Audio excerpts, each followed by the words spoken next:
तर पुण्यातील महत्त्वाचं खडकवासला धरण 95% भरलेलं आहे। धरणातून 7000 क्युसेक्स पाण्याचा विसर्ग सुरू करण्यात आलाय।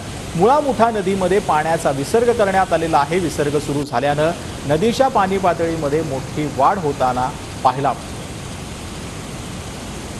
पुण्यातील खडकवासला धरण क्षेत्रामध्ये गेल्या 2 दिवसांपासून जोरदार पाऊस पडतोय आणि पडलेल्या पावसामुळे खडकवासला धरण जे आहे ते जवळपास 95% भरले आहे आणि आपण पाहतोय की धरणामधून 9000 क्युसेक पाण्याचा विसर्ग जो आहे तो मुळा मुठा नदी पात्रामध्ये करण्यात येतोय।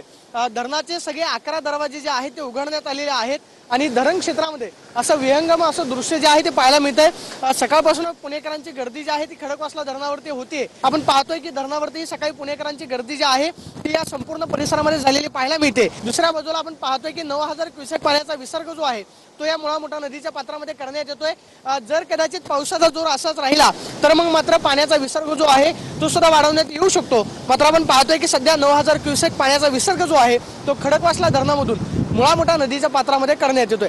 Camera person Milind Sonavi, Pradeep Kapsai, TV9 Marathi.